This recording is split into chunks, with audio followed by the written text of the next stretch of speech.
Muy buenos días, ¿me están escuchando? Sí, señor. Sí, señor. Buenos días, reverendo Richard. Buenos días, reverendo Buenos Richard. días, reverendo. Buenos días, reverendo. Buenos días, reverendo, buenos días. Ya todos estaban Buenos aquí días, pacientes porque usted no llegaba. Buenos buenos días, reverendo días, Richard. hermanas y hermanos. Reverendo. ¿Cómo Ya están? habíamos Qué dicho que se había quedado alegría. dormido, reverendo. No. Nuestra sesión va hasta la 1 de la tarde. La grabación continúa. Por favor, tener mucho cuidado con los micrófonos. Pues ya que no podemos editar nada, sino queda tal cual para YouTube. Le entrego los micrófonos al reverendo Richard. Entonces quedamos en sus manos. Muchas gracias, hermana Elizabeth. Y pues bueno, un saludo para todas, para todos, hermanas, hermanos. Qué chévere tenerlos por acá, muy motivados, aprendiendo pues muchas cosas sobre la iglesia. Espero que eh, este letrero que aparece allí es del host, de quien está proyectando, o es mío. A ver, no, como que era mío. Bien. Bueno, les decía que espero que se estén aprendiendo muchísimo. Reverendo Gonzalo es un excelente maestro en Biblia, espero que estén aprendiendo muchísimo. Bien, entonces vamos a continuar con esta introducción que estamos haciendo al anglicanismo o a la iglesia episcopal, a la comunión anglicana. Les invito para que entonces retomemos el espacio, el ritmo académico de aprendizaje aquí en fraternidad, en medio de la distancia, reconociendo la presencia de Dios, nuestro Padre, Madre amoroso. Nos ponemos en sus manos en este tiempo de Cuaresma. Padre bueno y providente, yo te alabo, te bendigo y te doy gracias por todos los hermanos y hermanas del Centro de Estudios Teológicos Pablo Velázquez. Gracias por cada uno de los docentes, del liderazgo del obispo, la coordinación de la hermana Elizabeth. Esta mañana ponemos en tus manos a tantos hermanos y hermanas que sufren en esta guerra entre Rusia y Ucrania, pero no solo esa, sino tantos otros lugares donde nuestros hermanos sufren de guerra, de opresión, de desplazamiento, de hambre. Ponemos nuestro país en tus manos. Las decisiones que tomaremos próximamente. Danos sabiduría. Mueve los corazones de los violentos. Dale sabiduría a nuestros gobernantes. Y a nosotros como iglesia.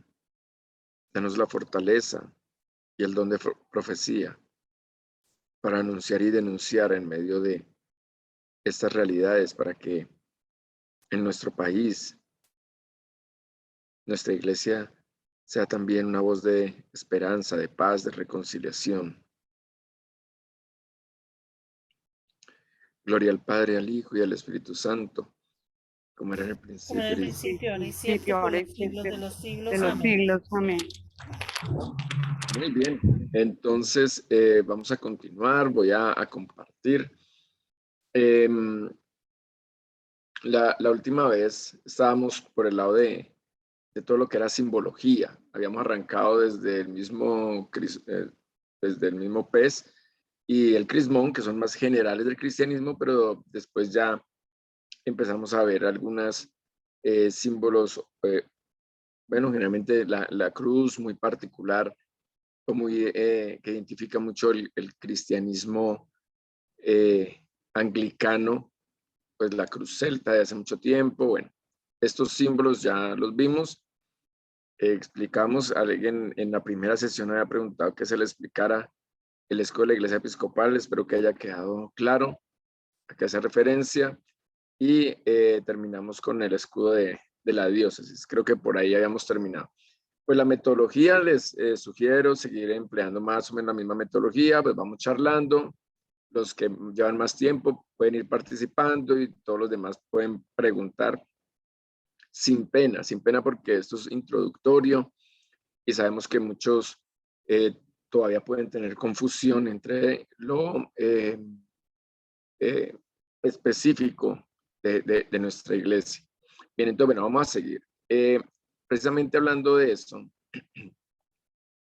cuando trabajemos el tema de la historia de la iglesia anglicana, vamos a ver algo muy, muy interesante, y es que la iglesia siempre ha estado en esa tensión entre lo tradicional y lo contemporáneo, o sea, casi que desde sus inicios en Britania, muy cerca de la llegada de los cristianos, de los primeros cristianos a la isla británica, cuando tienen que encontrarse con las culturas celtas, y posteriormente cuando tienen que evangelizar en medio de los anglos, de los sajones. Entonces, el cristianismo británico, el celta, lo que se va a llamar la iglesia anglicana en épocas de Beda el Venerable, es una iglesia que está en la tensión entre lo tradicional, lo central, por decirlo de alguna forma, pero también cómo responde a las nuevas necesidades y los nuevos contextos. Entonces, por eso se presentaron algunas dificultades en el desarrollo inicial de la iglesia que vamos a ver posteriormente. Entonces, con esto, ¿qué le estoy diciendo? Que eso ha sido de toda la historia nuestra, y eso nos ha traído también algunos inconvenientes, porque obviamente todos no están de acuerdo con algunas decisiones que va tomando la iglesia a medida que los tiempos van avanzando. Siempre se le critica a la iglesia que los anacronismos, ¿no? No la nuestra en general, al cristianismo. Se le critican los anacronismos, o sea, como que reacciona un poco tarde a las cosas que pasan en los contextos, o ciertos tradicionalismos, no tanto las tradiciones, pero los tradicionalismos ponen muchas trabas a veces para poder responder a los nuevos contextos. Entonces, en nuestra iglesia, digamos que se ha visto eso, cómo se responde a las nuevas necesidades. Entonces, dentro de la comunión anglicana, yo pongo algunas provincias o iglesias, pero estoy hablando específicamente de la iglesia episcopal o de esta provincia, bueno, ahí es con P mayúscula, esta provincia llamada iglesia episcopal, que eso ya lo dijimos hace 2 sesiones, espero que esté clara la diferencia. La iglesia episcopal, pero vamos a dejarlo en algunas provincias o iglesias de la comunión, han mostrado un espíritu más arriesgado a la hora de tomar decisiones que permitan responder a los nuevos tiempos, porque en otros casos la iglesia puede ser más conservadora y tomar decisiones con mayor cuidado, más pensadas, ¿sí? Y como le decía, incluso a veces estas decisiones han sido causa de división. Bueno, vamos a seguir. Por ejemplo, el tema de la ordenación de mujeres en nuestra iglesia.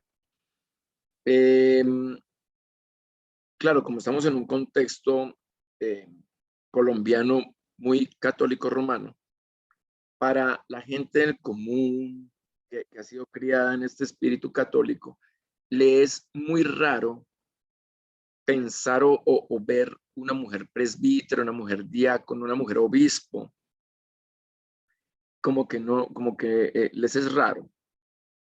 Yo no he podido todavía, no nos hemos podido poner de acuerdo, por ejemplo, con la reverenda Loida para que vaya a celebrar a San Benito. Alguna vez le hice la invitación, se cruzó el tema, no se pudo, pero yo tengo muchísimas ganas de la reacción de mi congregación cuando vaya una mujer y presida. Ese día tiene que ser muy hermoso. Entonces, para algunos puede ser raro, chocante una mujer. Bíblicamente, pues no hay ninguna justificación, ¿cierto? Más allá que en la iglesia romana la justificación es Jesús llamó a 12 apóstoles varones, pero sí, no, o sea, eso es también desconocer un poco el contexto de Jesús, el contexto judío, rabínico, y el papel de la mujer en esos contextos sociales. Con todo y eso, Jesús sí tuvo discípulas, ¿cierto? O sea, tanto en los sinópticos como en el apócrifo de María Magdalena, se puede ver la relevancia de las mujeres en el grupo de los seguidores de Jesús. Pero bueno, eso sería como hacer una lectura descontextualizada, ¿cierto? Seguramente en un contexto más contemporáneo, donde la mujer ocupa todos los cargos, todos los puestos, toda la relevancia, todo el protagonismo social, político, económico, industrial, lo que sea, hasta militar, pues es un anacronismo decir que la mujer no puede ser ordenada en los santos, en los ministerios ordenados, porque Jesús no llamó mujeres. O sea, eso no, por lo menos yo no lo podría entender. Entonces, la comunión anglicana tiene mujeres sacerdotes y desde hace ya bastante tiempo. Entonces estamos hablando de mediados del siglo pasado, ¿bien? Entonces, en este caso, Florencia Littim hoy tiene pues una historia que pues se les puede invitar a que la consulten, a que la lean. Fue la primera mujer ordenada sacerdote en la comunión anglicana. Sí, esto fue en el 44. Esto tiene un contexto en medio de situaciones problemáticas políticas en Hong Kong, donde se vio la necesidad de realizar la ordenación. Esta ordenación luego tuvo que ser avalada o ratificada o saneada la forma, sí, más adelante. La historia de ella es bien, bien interesante, lo que tuvo que vivir, porque tuvo que vivir también el rechazo, incluso al interior de una iglesia todavía en algún espíritu machista o de un contexto patriarcal. Entonces, dada una necesidad ministerial, dada una necesidad de llevar el evangelio donde no hay sacerdotes, pues el obispo procede a la ordenación. Ella, contra viento y marea, pues ejerce su ministerio, luego por las presiones como que ella misma se retira, se hace a un lado, pero luego, creo que fue en el 71, cuando se hacen estas otras dos ordenaciones, donde se subsana esta ordenación. Entonces, ya en el 71, ¿sí? Prácticamente 30 años después, otras dos reverendas, otras dos mujeres fueron ordenadas sacerdotes por el obispo Gilbert Baker, ¿sí? También en Hong Kong, y por eso les digo que ahí se subsana la situación. Bien, entonces simplemente para decir más o menos desde cuándo, mediados del siglo XX, o sea que ya vamos, ¿cuántos? Los matemáticos de acá, como 80 años, ¿sí o no? Casi 80 años de la ordenación de la primera mujer. Esto en la comunión anglicana, sí, porque también hay que decirlo, ¿no? O sea, no fue primero la iglesia episcopal, ¿bien? En la comunión anglicana, primero en la iglesia de Hong Kong. Ya cuando hablamos de las primeras mujeres ordenadas presbítero en la iglesia episcopal, pues ya tenemos que hablar, es en el 74, ¿bien? 11 mujeres fueron ordenadas sacerdotes en Filadelfia por 3 obispos de la iglesia. En el 76, la Convención General de la Iglesia autorizó la ordenación de mujeres al sacerdocio y al episcopado. Cuando escuchamos con tan cierta frecuencia el término continuante, o sea, de las iglesias continuantes que decimos son anglicanas, pero no están en comunión, no son continuantes, etc. Es acá donde se produce ese cisma, porque la iglesia episcopal de los Estados Unidos toma esa decisión de ordenar mujeres, pero toda la iglesia no estuvo de acuerdo. Hubo un grupo que esa decisión no le pareció. Y entonces es cuando se hace ese cisma con la iglesia anglicana de los Estados Unidos, ¿sí? Entonces, por eso tal vez les dije en algún momento que no podríamos cuestionar la sucesión apostólica de esta iglesia continuante, pues porque viene de la misma rama, ¿cierto? Del mismo tronco. La confusión se presenta es cuando a toda iglesia denominada anglicana se le llama continuante, que es un poco lo que hemos hecho muy consuetudinariamente nosotros en Colombia, ¿no? Que llamamos continuante a toda iglesia que no es anglicana, que no es de la comunión. Y entonces ponemos en el rótulo de continuante a todas las demás, pero resulta que no todas son continuantes. Sí, continuantes son las que se separaron bajo esta decisión y que,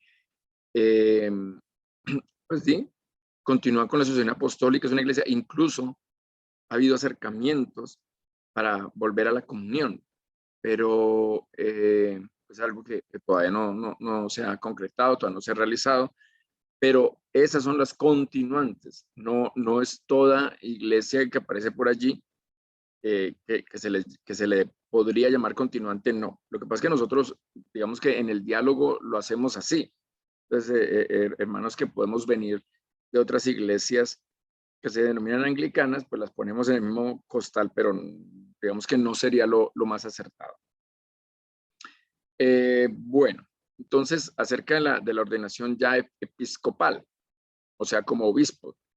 Entonces, la primera mujer obispo de la comunión fue Bárbara Clementine Harris.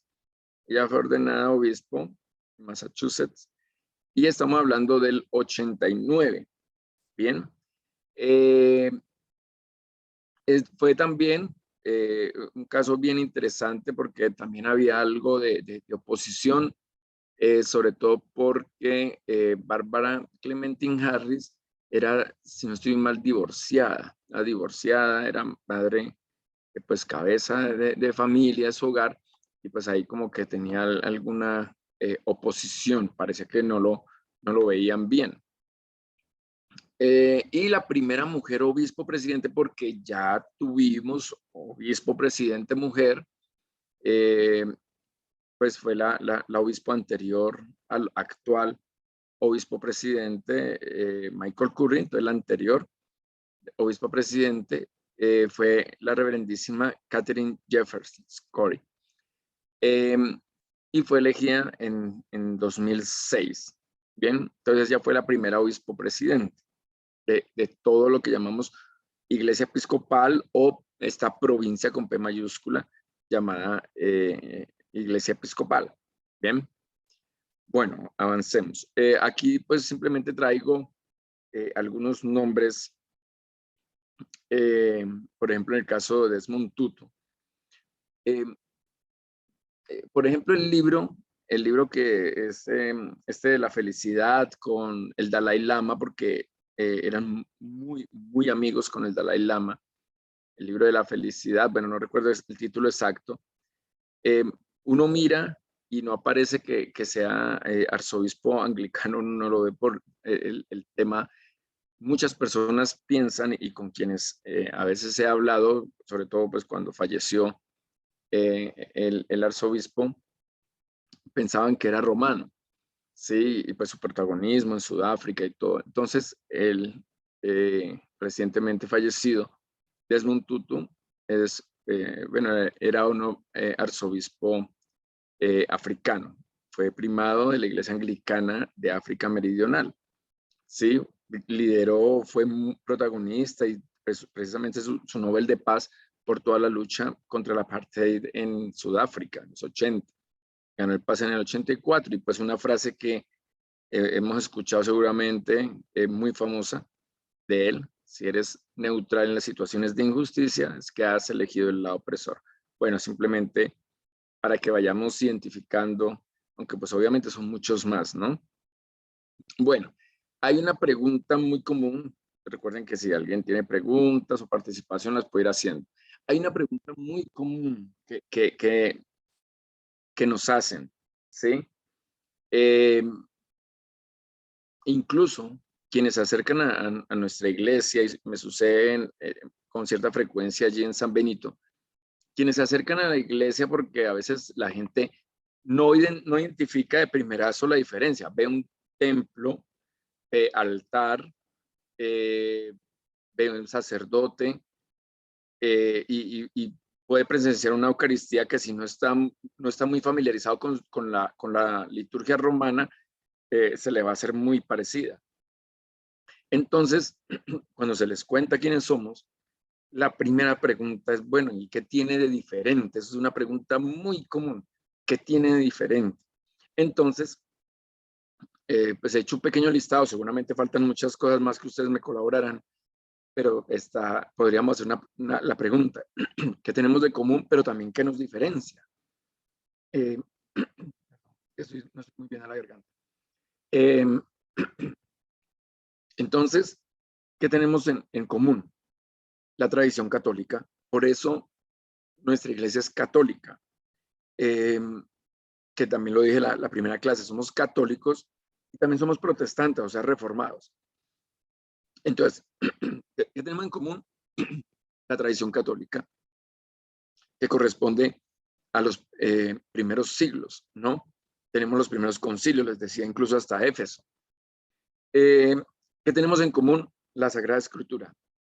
Y esto también lo dije el primer día.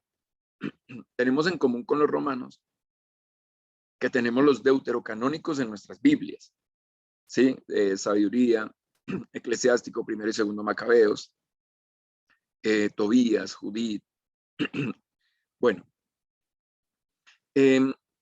entonces, pero también nos puede diferenciar, es que esos deuterocanónicos para nosotros no son libros revelados. Están en la Biblia, pero no son revelados. Pero por lo pronto, ¿qué tenemos en común? Una Sagrada Escritura con libros deuterocanónicos. Tenemos pues otros elementos de la catolicidad, como el altar, unos ornamentos, que ahorita más tarde voy a hacer algún comentario sobre el tema de los ornamentos, ¿sí? Etcétera. Acerca de los sacramentos, no sé, creo que también ya lo dijimos, tenemos los sacramentos, solo que de la mano con el mundo reformado, reconocemos 2 como sacramentos, pero no eliminamos los otros 5, a los cuales no llamamos sacramentos, sino ritos sacramentales. Pero también lo tenemos. Entonces, también se me acerca la gente y dice: ay, pero entonces ustedes tienen confesión. Y yo, sí, la llamamos reconciliación, sí lo tenemos, no es un sacramento, pero claro que cuando quieras, ahí está en el libro de oración común. Bien, y todos los demás, ¿sí? La unción de los enfermos, etc. El triple ministerio ordenado, diáconos, presbíteros y obispos. Por ahí hay un video muy bueno, unos videos muy buenos sobre este tema de este triple ministerio en nuestra iglesia.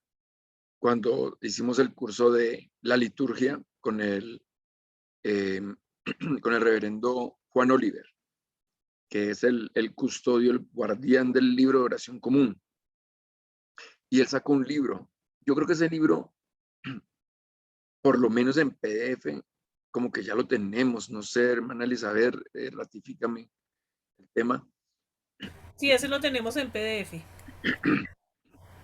¿Qué posibilidad hay? Pregunto, que de pronto también a los hermanos de acá, este grupo del SED, pues lo pudiéramos tener también, ¿no? O sea, pues es una lectura acerca de la liturgia, ¿sí? En nuestra iglesia. Y ahí se habla de, bueno, la Eucaristía, pero de también, por ejemplo, cuando se habla de las órdenes, ¿sí? Y es bien interesante porque él desarrolla en todos los sacramentos y ritos sacramentales, el reverendo Juan Oliver desarrolla también la parte histórica. Entonces, muy, muy interesante cómo desde el origen del mismo cristianismo ya se contaba con diáconos y con obispos, ¿sí? Incluso el presbiterado vino después, es algo bien interesante. O sea, ustedes saben que la palabra presbítero significa anciano y de todas formas dentro del judaísmo el anciano cumplía una figura representativa, sobre todo de orden organizativo, administrativo y hasta político. ¿Sí? El Sanedrín judío estaba conformado por ancianos. Y luego ya la iglesia también los adultos, los ancianos, van a tener como una función algo administrativa. Pero en la liturgia eran sobre todo los diáconos y los episcopos. Entonces, es bien interesante la evolución histórica que nos cuenta el reverendo Juan Oliver. Hermano Cristian, cuéntanos, participa, yo voy acercándome por un vaso con agua. Dale. Buenos días, hermanos, hermanas. De hecho, me llama mucho la atención de ese libro que tuve la oportunidad de leerlo en su momento, el trabajo de la mujer como diácona dentro de ese contexto histórico, cómo se utilizó, y aún en ese libro cuenta en qué momento la iglesia dejó de utilizar el papel de la mujer como diácona dentro de la liturgia, dentro de los sacramentos. Creo que es un libro muy interesante porque ese recorrido histórico de algunas cosillas es muy bueno.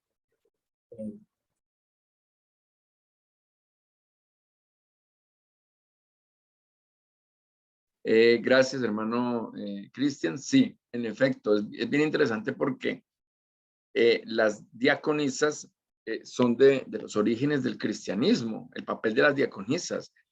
Entonces, ¿por qué 2000 años después todavía hay inconveniente, todavía hay problema con el tema de la ordenación de mujeres en algunas iglesias? Si la iglesia, ese espíritu inclusivo, ese espíritu reconciliador, ese espíritu de equidad, de igualdad, en sus orígenes, también se vio manifestado en el papel de la mujer en el servicio. Entonces, el tema no solo de los diáconos, sino de las diaconisas, ¿no? Bien. Gracias, hermano Cristian. Bueno, Anderson dice allí iPhone, ¿sí? Reverendo, buenos días. Buenos días. Sí, mi pregunta es respecto a los diáconos, presbíteros y obispos. ¿Tiene la iglesia anglicana el mismo objetivo a la hora de ordenarlos que la iglesia ortodoxa y la iglesia romana?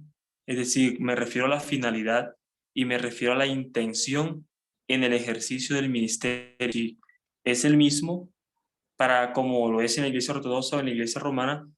¿O si cambia la intención para la que se ordena en cuanto a la finalidad ministerial?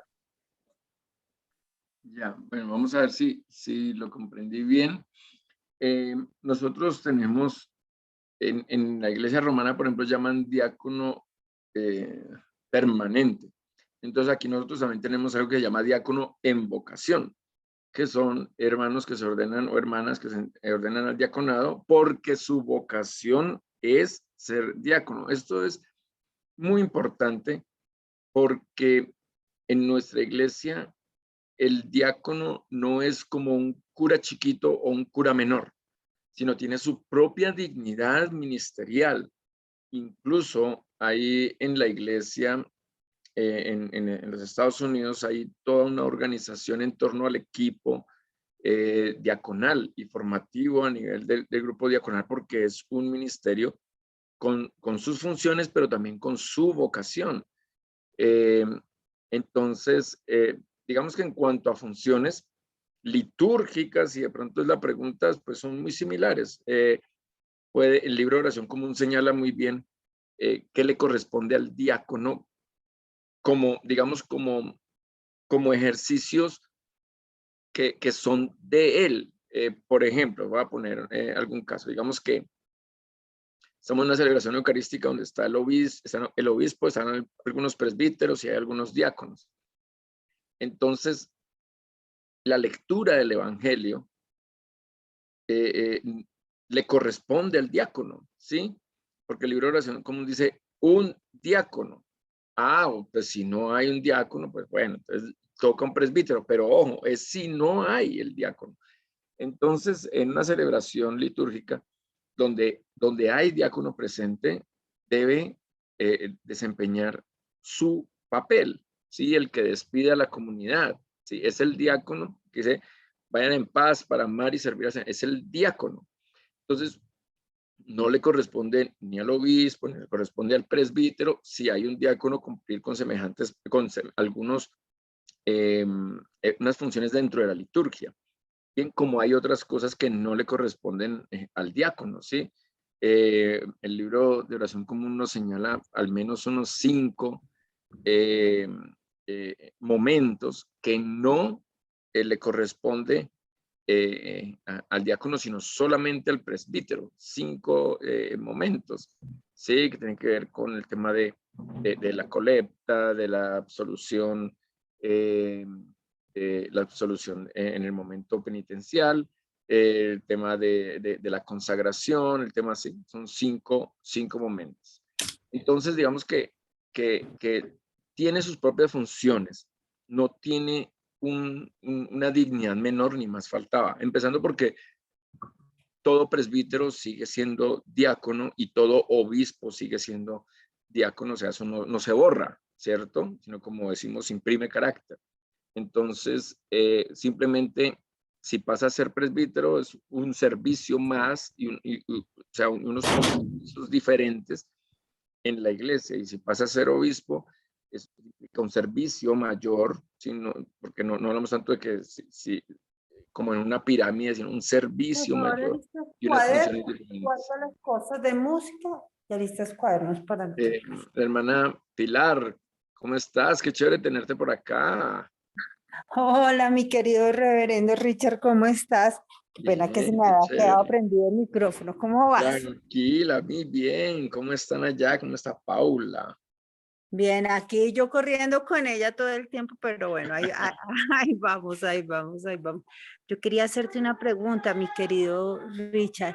Va en 2 rutas. El tema de los ministerios, cuando uno está en el proceso de formación para ser sacerdote, presbítero, reverendo, pues hay un tiempo, hay un proceso de formación. ¿Qué tan cercanos estamos los anglicanos de ese proceso de formación que se hace en la Iglesia Católica Romana en cuanto a tiempos? ¿Cómo es ese proceso de formación que nos une y que nos separa? Eso por un lado. Y son los mismos ministerios, lectorado, bueno, ya hablaste tú del diaconado, pero los otros, incorporación, ¿cómo es ese proceso? Ok, muchísimas gracias, Pilar. Muchas gracias por tu participación. Qué chévere acá. Bueno, entonces, una tiene que ver entonces con el tema como del proceso. Bueno, los cánones generalmente hablan o sea, cuando es ordenado, una vez que es ordenado diácono en transición, porque les había dicho que existe el diaconado en vocación. Entonces, diácono que se ordena porque es su vocación ser diácono. Nosotros tenemos diáconos en vocación, como el caso del reverendo Miguel Padilla, como el caso del reverendo Jairo Garzón. Entonces tenemos algunos diáconos en vocación. Creo que la reverenda Miriam también es en vocación.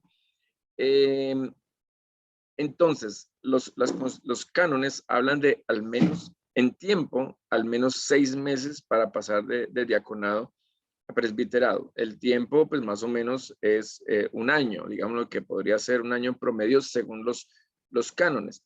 Sin embargo, eso está ligado también a otras condiciones o a otros requisitos que tienen que ver de formación, por ejemplo. Entonces, tú estabas hablando de la formación. Nosotros no tenemos un seminario como tal, como pueden, por ejemplo, en Estados Unidos. Entonces, de pronto, si alguno de ustedes no lo sabe, también en la Iglesia Episcopal tenemos seminarios, pero acá en Colombia no. Hay unos seminarios en Estados Unidos, bien, donde pues tienen toda una estructura normal de un seminario con sus materias y con su proceso de formación, bueno, de práctica, etcétera, y van y pues posteriormente son ordenados. Nosotros, bueno, tenemos un seminario, digamos que lo más cercano sería este Centro de Estudios Teológicos. Sin embargo, el Centro de Estudios Teológicos no es solamente con miras a una ordenación ministerial, clerical, ¿sí? Para ser diácono o presbítero, sino que se entiende que este Centro de Estudios Teológicos también es para quienes tienen su vocación como ministros laicos. Entonces, ahí paso como a la segunda pregunta, y es que fuera de los ministerios ordenados, que son el triple ministerio de diáconos, presbíteros y obispos, en nuestra iglesia tenemos unos ministerios laicos. Los que están definidos por los cánones y constituciones son como 5: el lectorado, el de sacristán, el de predicador, el de líder pastoral, y por ahí me salté alguno. Entonces, son 5 por cánones, por constituciones, pero también cada congregación tiene otros ministerios, porque por ejemplo en los cánones no aparece el de música, pero también es un ministerio, ¿cierto? Los ujieres, de pronto no aparezcan los cánones y constituciones, pero también tenemos en nuestras iglesias ujieres, que también es un ministerio, también es un servicio. Entonces, quienes asisten al Centro de Estudios Teológicos en nuestra diócesis, digamos que puede haber de los dos, tanto para ministerios laicos como para ministerios ordenados. Lo que pasa es que quienes aspiran a ministerios ordenados tendrían otros requisitos. Por ejemplo, formación teológica. Es una formación teológica que, bueno, nosotros damos unas bases de formación teológica, pero son eso, unas bases. Entonces hay que tener una formación complementaria. Algunos hermanos estudian licenciaturas o teologías en algunas universidades romanas, donde tenemos unas bases comunes de formación teológica, de formación bíblica, pero en el Centro de Estudios Teológicos sí tienen que ver la parte, por ejemplo, de anglicanismo, que es esto que estamos viendo, libro de oración común, historia de la iglesia anglicana, estructura y organización de la iglesia, o sea, cosas que no va a haber en una universidad católica romana. Entonces, quienes aspiran a ministerios ordenados, pues se les pide también algo de formación. Algunos estudian también en iglesias reformadas, ¿sí? Los bautistas, ¿cierto? O con algunas de orden más ecuménico, Trinity, bueno, no recuerdo las otras. Hermana Elizabeth. Sí, quería pues hacer una aclaración de los ministerios laicales para que les quede pues más clarito. Básicamente tenemos líder pastoral, que es el ministerio que habilita para ejercer funciones pastorales y administrativas. Está el líder, el predicador laico, pues que obviamente pues tiene el ministerio de la palabra. Está el ministro de la Eucaristía, que es el que está habilitado para llevar la comunión en la ausencia del sacerdote o del diácono a los enfermos y para la distribución del cáliz. Está el catequista, que es el que está habilitado para preparar lo que se apresta a recibir el bautismo, la confirmación, la Eucaristía o demás ritos sacramentales. Y está el lector laico, pues que obviamente, como su nombre lo indica, es el que está preparado para hacer la lectura ya en las celebraciones litúrgicas. Estos son básicamente los ministerios laicales que contemplan nuestros cánones diocesanos. Muchísimas gracias, hermana Elizabeth. Exacto. que son casi los mismos, o sea, muy equiparables con los ministerios laicales de los cánones generales de la iglesia. Bien, el tema, otra cosa que podemos tener en común es que nosotros tenemos festividades de santos, ¿sí? Entonces ustedes pueden ver en el libro de Oración Común, ahí en las primeras páginas, ahí aparece cada mes qué santos se recuerdan. Algunos coincidirán con las romanas, ¿no? Los apóstoles, San Francisco de Asís, Santo Domingo, creo. Entonces hay unos que coinciden. Ahora, la diferencia ahorita la vamos a ver. La diferencia es que pues no le rezamos a los santos, pero pues reconocemos sus méritos y su ejemplo de vida. Y María ocupa un papel especial en nuestra iglesia. Pues son como 4 veces al año que le recordamos, que aparece en nuestro calendario, ¿sí? Como 4 veces. Entonces, para que de pronto no van a pensar que por nuestro hecho ser reformados o carácter protestante, entonces vamos a ser anti-marianos o anti-santoral o algo así. El tema de los íconos e imágenes. Sabemos que digamos que muchas iglesias protestantes del corte evangélico, y esto a veces son un poco alérgicos a las estatuas, a los íconos, a las imágenes. Digamos que nosotros no tenemos mucho inconveniente con tener íconos o imágenes. Lo que sí es que somos un poco más mesurados o recatados en ello. Algunas no tienen, ¿sí? Algunas no tienen. Nada, de algún ícono, algo, la cruz. Digamos que lo principal, el ícono, si quieren, el símbolo principal es la cruz. Eso sí se espera que no falte, ¿sí? En algunas, esa cruz la tienen con el Cristo. En algunas tienen el santo o el nombre quien corresponde del lugar. Entonces, digamos, en San Benito tenemos un cuadro grandecito de San Benito en estilo ícono oriental, ícono ortodoxo. En muchos de nuestros templos no solamente está el santo del que lleva el nombre del lugar, sino que también está acompañado del de María, como el caso de la catedral, que está esculpido en una piedra muy bonito, San Pablo, pero también está el icono de María, también esculpido. Sí, y ahorita cuando hablemos de las diferencias, entonces vamos a ver que tenemos una diferencia en el tratamiento, tanto de los santos como de los íconos o imágenes. Reverendo Gustavo, y qué alegría tenerlo por acá, qué chévere, no sabía que usted estaba ya en el grupo. Bienvenido. Mi querido reverendo, muy buenos días, muchísimas gracias por el saludo y saludándolo de manera especial desde Cúcuta, mano. Señor. Muy amable. Querido reverendo, pues este tema de la parte de los santos pues es bastante atractivo en el sentido de que pues siempre nuestras comunidades tienden a que pues quieren buscar cómo identificarse con un nombre especial, con un santo. Por ejemplo, tenemos su comunidad San Benito, y así muchas como digamos devociones y eso. También como son sacados del libro Oración Común, pues tienen una fecha especial donde de pronto se conmemora este santo que de pronto patrocina nuestras comunidades.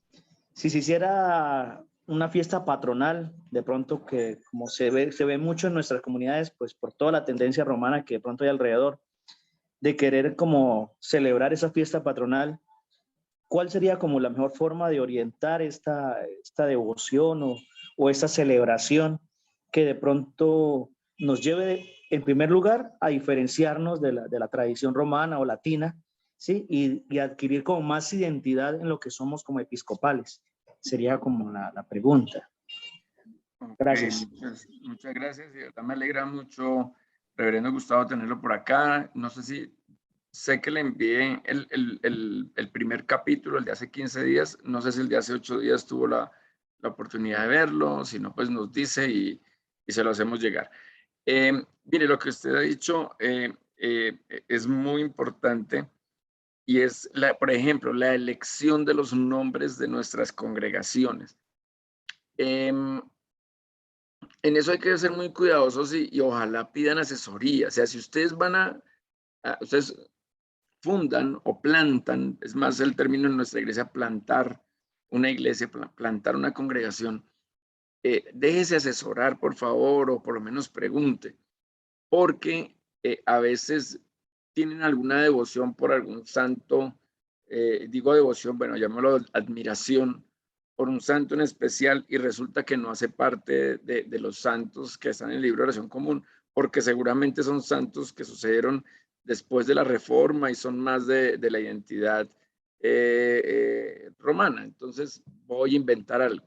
Alguien dice, ay, mi congregación se va a llamar San Juan Pablo II. Entonces ahí va a haber un lío, sí, ahí va a haber un problema. Seguramente el obispo después va a entrar a decirle, no señor, o sea, esa congregación no se puede llamar así. Sí, San Juan 23, y a veces tenemos congregaciones, por ejemplo, sobre todo con el tema de las advocaciones de la Virgen, pasa mucho, porque si es la Virgen, es Santa María y ya, o Santa María Virgen, o Bienaventurada Virgen María. Pero cuando ya le ponemos advocaciones romanas, entonces esta se va a llamar Virgen de Guadalupe, y esta se va a llamar Lourdes, y esta se va a llamar, bueno, Medjugorje, bueno, las que sean. De pronto, la que sí se emplea ya con un nombre específico en nuestra iglesia sería la de Walsingham. Sí, la Virgen de Walsingham sería, yo creo que sería como la única así en cuanto a advocación. El problema que tiene es que a veces ni siquiera nosotros lo podemos pronunciar y ahora lo vamos a poner a pronunciar a una congregación. Entonces, en el pueblito más pueblito, entonces, no, ¿y cómo nos vamos a llamar acá? No, que la Virgen de Walsingham. Entonces, yo creo que la gente no se va a sentir identificada del todo. De pronto sí con el santo María, pero de pronto no mucho con un Walsingham. Entonces, una recomendación es que miren el libro de oración común. Miren el libro, ahí hay un listado largo, que ahí va un segundo punto. Y es, pues ojalá no tratemos de repetir tanto, ¿sí? Porque entonces nos pasa que tenemos más de una congregación con el nombre Trinidad, o más de una congregación con el nombre Transfiguración, o más de una congregación con el nombre. Entonces se empieza a repetir. Entonces, miremos que ojalá sea diferente, que sea del libro, y también muy importante que ojalá la congregación, o sea, yo no sé, a mí me parece que ojalá la congregación se sienta identificada, parte de la elección, como que se siente no solo pues sí, en la iglesia episcopal, pero que también hace parte de su identidad. Entonces, bueno, eso por un lado. Y segundo, lo de la forma de celebrar. Yo diría que la celebración tendría que ser más como de una familia que recuerda. Puede ser, no sé, el cumpleaños de un ser muy querido o algo, que sea más una festividad de la comunidad y no tanto devociones piadosas a santos, que nosotros no lo hacemos. Entonces, digamos, en mi caso, desde 11 de julio, San Benito. Entonces, ¿qué hacemos? Hacemos lo posible para que ese día vaya el obispo, por ejemplo. Y entonces hacemos lo posible para que ese día tengamos recibimientos, confirmaciones, se prepara un compartir, ojalá un almuerzo, y después una Eucaristía un poco más solemne, y después de la Eucaristía vamos a compartir y charlamos y comemos, y o sea, digamos que la fiesta es más de la comunidad, que se le dé una connotación especial, que se recuerde de pronto la vida del santo, su ejemplo de vida, y que se sienta que es un día diferente. Pero nosotros no seríamos del caso, por ejemplo, de entonces salir con una estatua y hacer procesión con la estatua y llevar la estatua elevada y lanzarle flores y rezarle a la estatua. Eso, por ejemplo, eso no pasaría en nuestro caso, ¿sí? No sé si era por ahí, hermano, el reverendo Gustavo. Sí, sí, señor, excelente. Y ya que está hablando ahí de esta reflexión, mi querido reverendo, pues ahí me cae pues un poquito de agua a mí porque, pues primero porque yo, usted como bien sabe, yo vengo de un proceso bastante corto de transición, ¿no? Hacia la iglesia episcopal. Y antes de entrar como en el proceso de integración a la comunión, yo tenía un lugar en mi casa que me heredaron mis padres, un espacio para crear un oratorio personal y en el cual pues mi devoción siempre ha sido Cristo y la Eucaristía es el centro de mi vida. Yo pues gracias a Dios, a pesar de que reconozco las virtudes de muchas personas que se han nombrado santos, pues no he tenido como una devoción particular así por ninguno. Lo mío es la Eucaristía y la presencia de la bienaventurada Virgen María también en mi vida. Entonces a esta capilla o a este oratorio, pues yo le quise pues colocar como un nombre llamado Nuestra Señora de la Santa Cena, pero no en el sentido de que ni bíblico, porque María pues no se dice en la Biblia que estuvo en la cena, en la última cena, ni nada de eso, sino más como en un sentido pastoral, porque yo vi que a mi alrededor, en este acompañamiento espiritual y en este proceso que yo he venido haciendo, he venido siendo acompañado bastante por mujeres, ¿sí? Mi madre, mis hermanas, personas cercanas a mí, que han orado, que han estado conmigo cercanos en momentos difíciles, en momentos de enfermedad. Entonces, como la presencia de la Virgen María representada en todas estas mujeres, y luego yo me encuentro con la hermosura de que en la iglesia episcopal el servicio de la mujer también es importante y el servicio de ella en el altar, pues más como que se afianzó esa reflexión que yo hacía de María al servicio del altar, ¿no? Representando a todas las mujeres que están allí trabajando, colaborando, que leyendo, que haciendo el aseo, que ayudando en esa acomodación de la parte litúrgica. Entonces yo lo hacía en ese momento, pues también de ignorancia porque no había entrado en ese conocimiento ya teológico de la iglesia, pues la coloco de esta forma. Y el problema fue que ya pues mi familia, las personas que llegan allí pues a acompañar a la celebración y celebramos, ya están como familiarizadas con este nombre, ¿sí? Entonces llegar a cambiarlo pues a mí pues me causa tanto un poquito no sé, de grima, no soy capaz, no sería capaz. Y la gente pues ya está acostumbrada, identificada con este nombre. Entonces, pero yo lo hacía en ese sentido. De hecho, la imagen o el ícono que representa esta imagen está Cristo sacerdote con la Eucaristía en la mano, María en una forma más pequeñita señalándolo a él, como diciendo él es el importante, ¿no? Él es, escúchenlo a él. Entonces era más como en ese sentido. Y sí me gustaría y sí me gustó mucho que usted ahorita me iluminó con lo que acabo de decir y en lo que dijo acerca de cómo celebrar. Es bastante importante y que hay que tener en cuenta, que lo va a tener en cuenta y también pues para como seguir como iluminando este momento. Qué pena que me tomé mucho la palabra, padre. No, tranquilo porque está dando unos elementos muy importantes. Por ejemplo, el nombre de su congregación, y yo comprendo que la congregación llega a identificarse con el nombre de este santo, pero por ejemplo, en el caso suyo, el nombre tiene dos problemas. Uno, el decir Nuestra Señora. Entonces, algunas de nuestras congregaciones pasa eso. Y ahorita el hermano Cristian de pronto nos contará el caso de Nuestra Señora del Monte Carmelo, porque nosotros no hablamos de María como Nuestra Señora porque Jesucristo es el Rey de Reyes, es el Señor de Señores, es nuestro Señor, nuestro único Señor y Salvador. Entonces, no nos referimos a María como Nuestra Señora, ¿sí? Pero entonces a veces pasa que de pronto alguna congregación, en el caso del Monte Carmelo, en Malambo, encontramos, bueno, el hermano Cristian, echando ahí una búsqueda, encontró que ese cambio con algún reverendo se dio como el cambio en un papel, en un documento, alguna cosa, porque sí se llamaba Santa María del Monte Carmelo. Y se sigue llamando reverendo. Sí, Se sigue ahora, llamando. Se sigue ay, llamando hermana, y claro, venga, sí. Pero claro espérame, que hermana, sí. me da un gustazo que también estés acá, hermana Joana, y un abrazo Y yo grande, Reverendo levanté la Gonzalo. mano. Sí, No me sí, vaya sí, a pero pasar por manteca. no, no, no. No, te tengo ahí en la lista, tranquila. Pero entonces, permítame terminar de redondear lo de Reverendo Gustavo.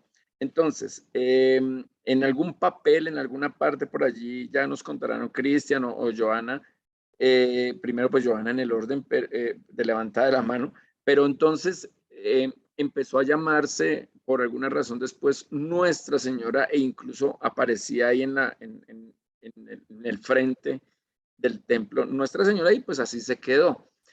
Pero como está diciendo la hermana Joana, que ya nos va a complementar también, pues ya otra vez está rescatando el nombre de Santa María. Entonces, primer problema ese, de María no hablamos como Nuestra Señora.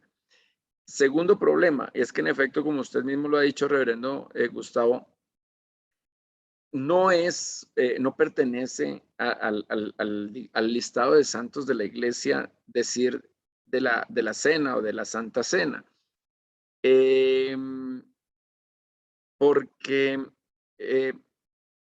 digamos que empezamos a caer un poco en lo de la romana y es muchas Marías cuando realmente es una sola, la Santa Madre de Jesús.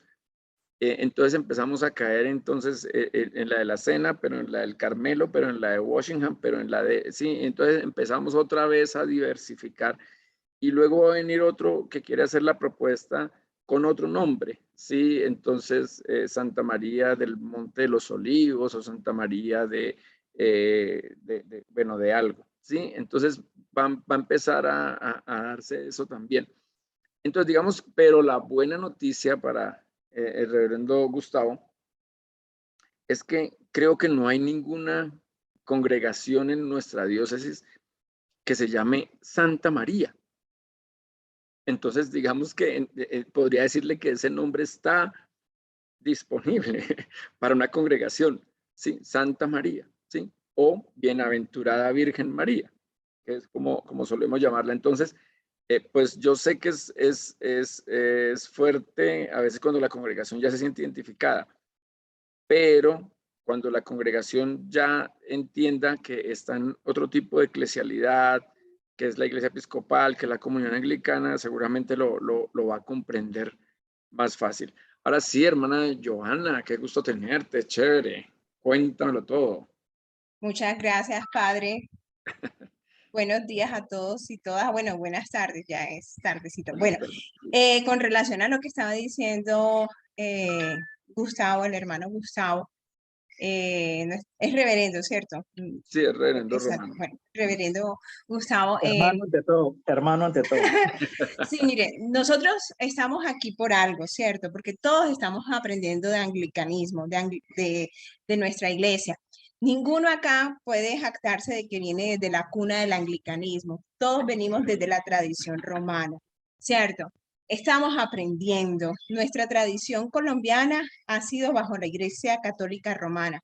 Y es un transformar y es un querer y es una disposición del espíritu aprender sobre nuestra iglesia, ¿cierto? Yo he aprendido mucho y he aprendido mucho con el padre, con el reverendo Richard y alimentándome y conociendo mi iglesia, porque si la represento tengo que conocerla y conocerla bien para poderla informar y darla a conocer bien. Es como la historia de nuestro país. No se puede desconocer nuestra historia para no repetirla. Hay que conocerla para no repetirla. Es algo igual.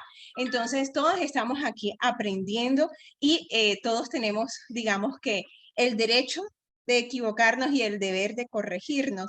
Y lo bueno es que tenemos un espíritu de humildad en el que estamos construyéndonos, en el que estamos aprendiendo, en el que estamos avanzando, ¿cierto? Porque cada uno de nosotros y de los aquí presentes está en esa búsqueda y en ese querer y en ese movimiento de querer ser embajadores de la iglesia aquí en Colombia, ponerla en buena posición y para eso se necesita pues una información idónea y para eso está el reverendo Richard que tiene toda la instrucción, que lleva muchos años, nos lleva muchos años luz en cuanto a este conocimiento. Entonces, digamos que se perdona, pero no se justifica, pero por eso estamos aquí aprendiendo. Pienso yo, esa es mi posición. Con respecto a la... Entonces, lo que dice el reverendo Gustavo, digamos que es una enseñanza y un avance, y todos estamos aquí como para caer, levantarnos, sacudirnos y seguir, ¿cierto? Bueno, en cuanto a la iglesia, Nuestra Señora del Monte Carmelo también fue una enseñanza mía. Yo no puedo decir que ya todo lo sabía porque también estoy en esa búsqueda, en ese proceso de formación y en ese proceso de conocimiento. Entonces, porque siempre el aprendizaje es continuo. Es más, aprender algo nuevo nos ayuda a estar bien hasta evitar el Alzheimer. Entonces no podemos decir que somos productos terminados, que lo sabemos todo, ni siquiera por esa razón. Entonces, en Nuestra Señora del Monte Carmelo, ya no se llama Nuestra Señora del Monte Carmelo, no sé la historia del por qué llegó así. También fue un aprendizaje mío en esta nueva llegada aquí a esta parroquia, a esta iglesia, de que no es Nuestra Señora del Monte Carmelo. Cristian sabrá más la historia que yo. Aprendí que es Santa María del Monte Carmelo. Santa María del Monte Carmelo. Y enhorabuena, reverendo Richard, porque imagínense que estamos pintando la iglesia y tapamos ese letrero. ¿Eso qué quiere decir? Que vamos a poner un pintor que diga Santa María del Monte Carmelo. Entonces ahora usted podrá enseñar en las siguientes clases de anglicanismo que una iglesia aquí en Colombia se llama Santa María del Monte Carmelo. Entonces esa era mi participación. Me corrigen lo que estoy errada y muchas gracias por su enseñanza. Muchas gracias, hermana Joana. De verdad, un saludo grande al reverendo Gonzalo y felicitaciones por el trabajo que están haciendo en Santa María de Monte Carmelo, de verdad, muy loable. Hermano Cristian, qué chévere tenerse por ahí. Buenas tardes, hermanos, hermanas. Voy a prender la cámara por aquí para que me vean.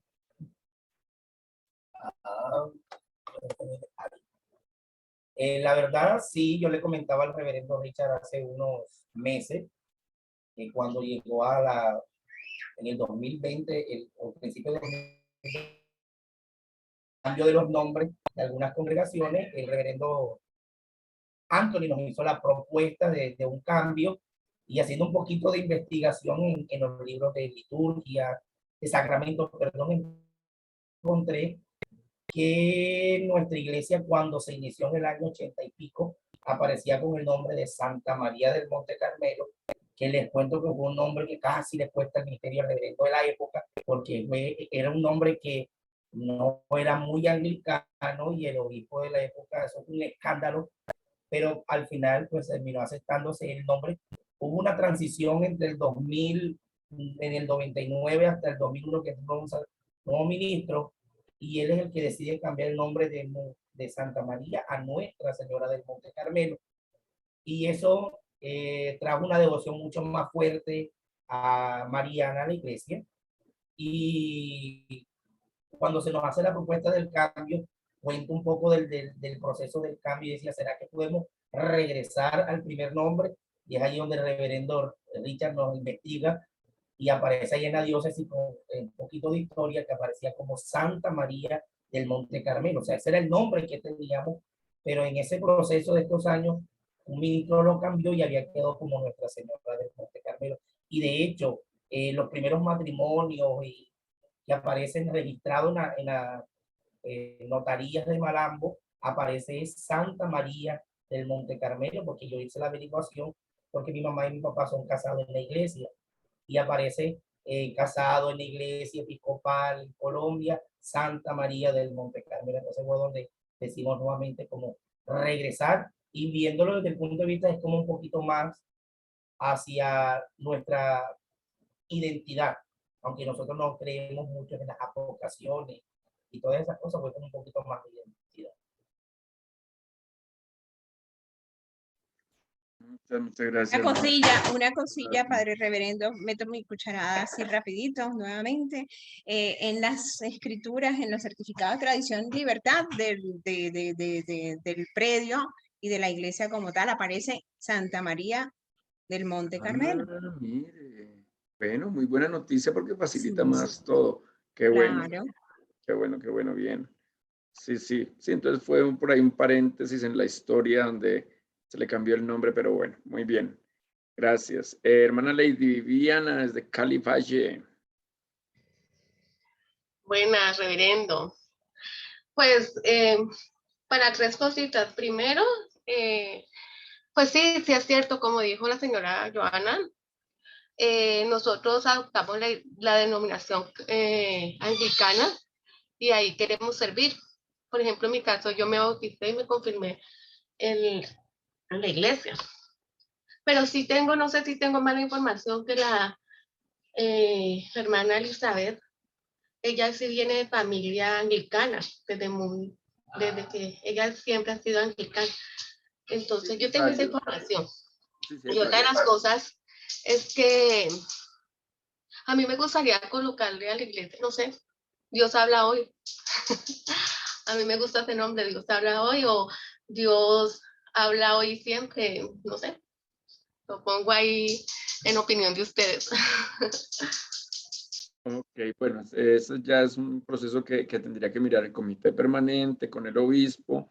Sí, a veces hay congregaciones en Estados Unidos que no llevan necesariamente el nombre de algún santo de la iglesia, sino que tienen otro tipo de nombres. Entonces eso se somete, digamos, a la aprobación del obispo y del comité permanente. Muy bien.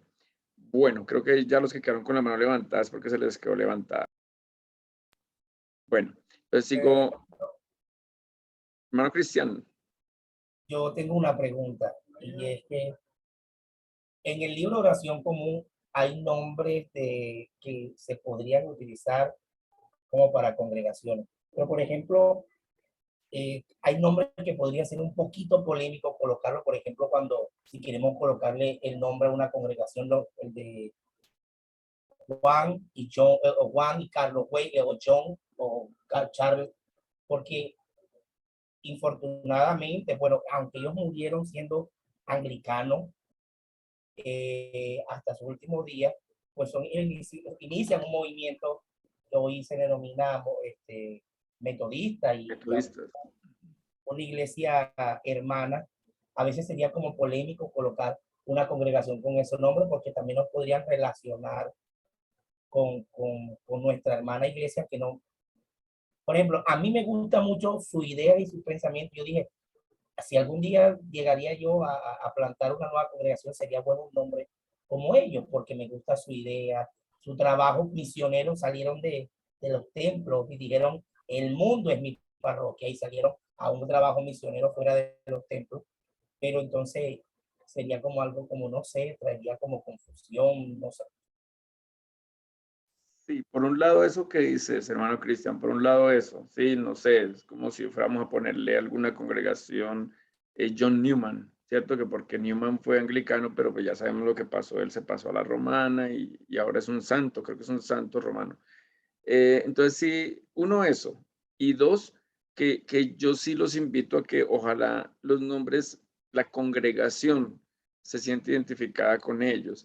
Les decía, por ejemplo, el caso de Walsingham. Pues sí, pues bueno, muy de la tradición inglesa, pero ¿qué le dice eso a nuestras congregaciones? Sí, seguramente no se va a sentir muy identificada. Entonces, yo creo que hay muchos santos y que están los nombres ahí disponibles. Entonces, creo que no es nada complicado, no es nada que vaya a representar una complicación elegir un nombre que sea.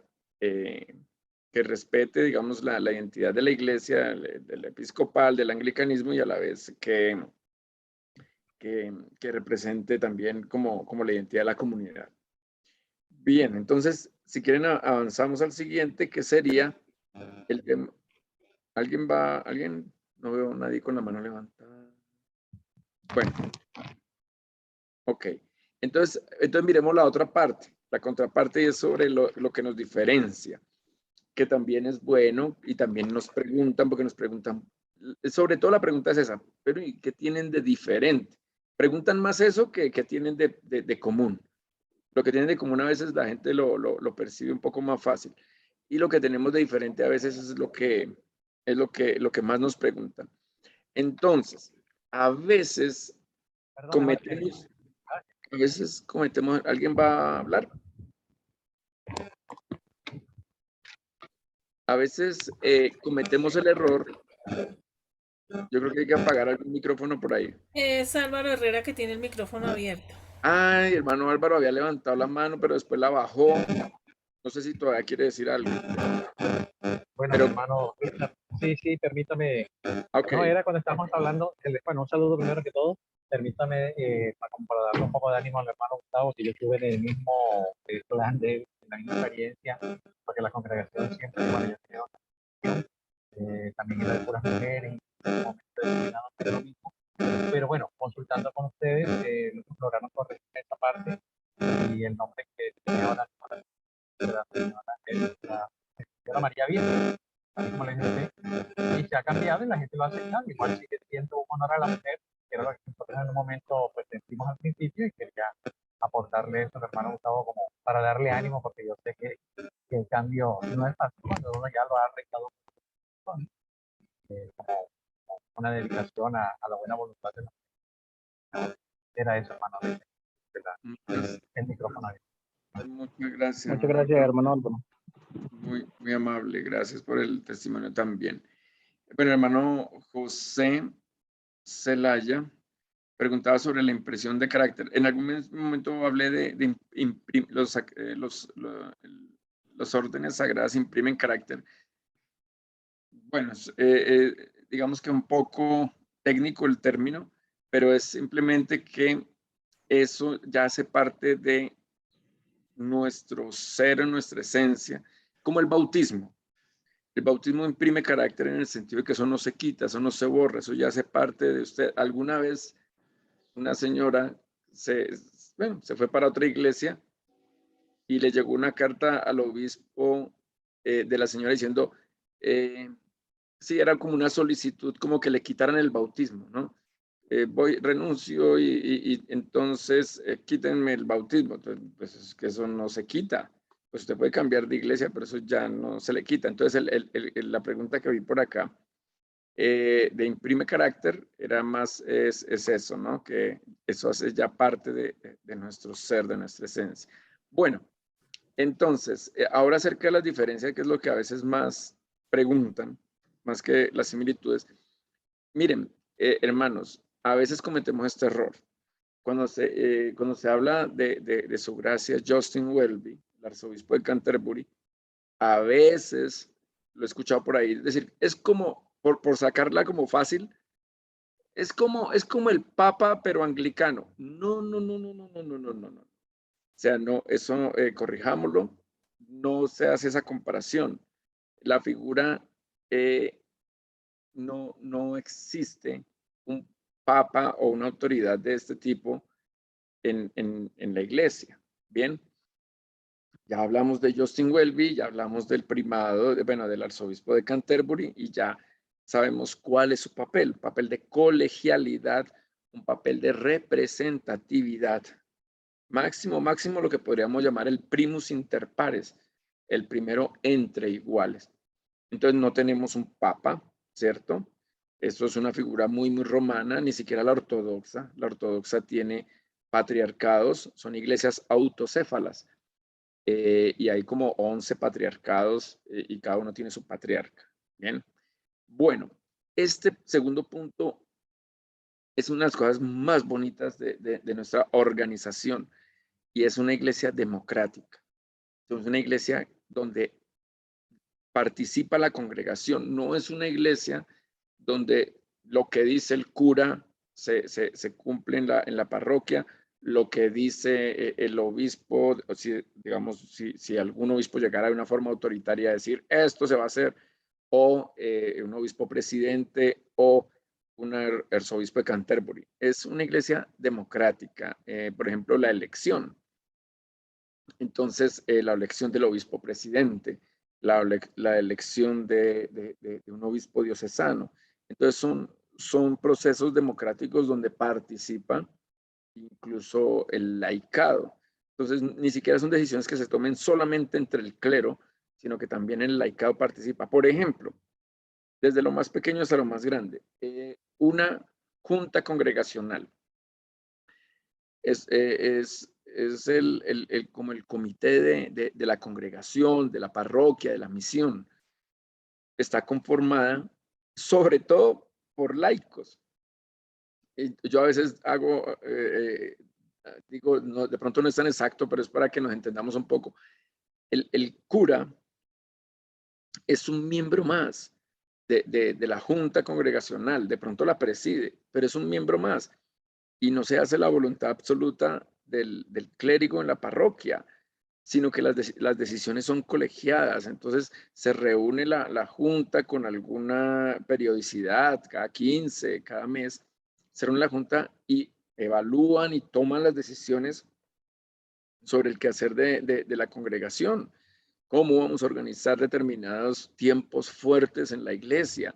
¿Qué vamos a hacer de actividades para reclutar fondos? O sea, sí, toca controlarle, ya lo averigüé, vale 7.000 pesos el antibiótico.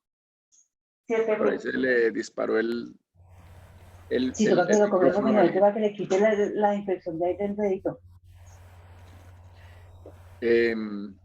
No sé si, hermana Elizabeth, si lo puede silenciar, si la puede silenciar. No, ninguno tenemos, somos hospedadores, por eso les decía que tengan cuidado con el micrófono. Es Blanca Isabel Roa a la que se le disparó el micrófono.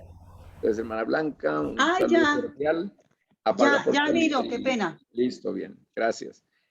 Entonces le estaba diciendo que casi que el sacerdote, que aunque preside la junta parroquial, casi que el sacerdote es un servidor más, un funcionario más. Entonces,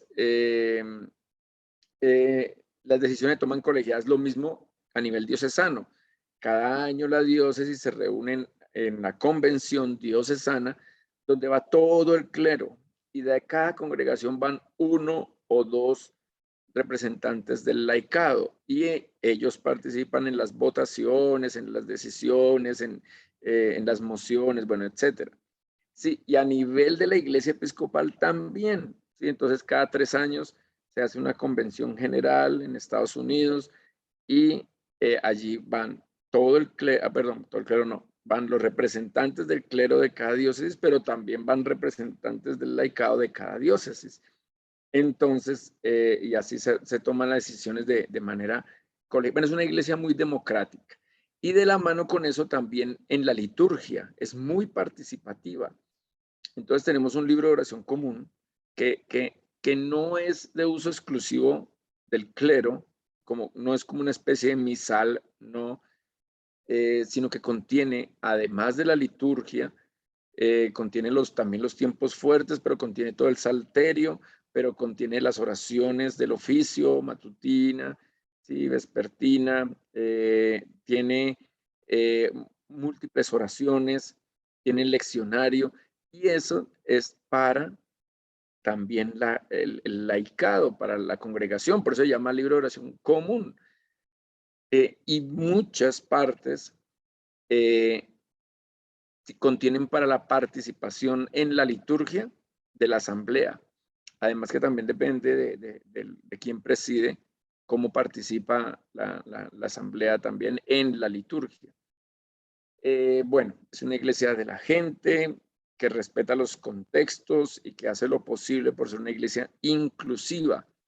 Bueno, alguien dirá, pero ¿cómo así? Está hablando de las diferencias con la romana, entonces aquí como que, pues digo, esto lo digo sobre todo por el tema por ejemplo, con los contextos, tratamos de responder a veces a temas que pueden llegar a ser delicados para otras iglesias, con el tema de la inclusión, por ejemplo, el tema de género, el tema de la comunidad LGBTI, el tema del papel de la mujer, ¿sí? Que a veces pues también nos trae alguna dificultad. no solamente con el tema de la mujer cuando se dio este cisma con los continuantes, sino también incluso cuando fue el tema del matrimonio igualitario, digamos que otras iglesias de la comunión prendieron como las alarmas y bueno, ¿qué están haciendo allá en la episcopal con el matrimonio igualitario? Y recibimos una especie de sanción que mucha gente empezó a decir, ay, sacaron a la iglesia episcopal, la sacaron de la comunión, la iglesia episcopal ya no es de la comunión. No, fue una sanción temporal, ya pasó, fue una sanción temporal, pero miren lo que pasa a veces por ese esfuerzo de tratar de responder a esas nuevas realidades, nuevos contextos, esos nuevos retos que nos plantean los nuevos tiempos. Bueno, el respeto a la tradición de la iglesia. No, perdón. Sí, sí, respeto a la tradición de la iglesia.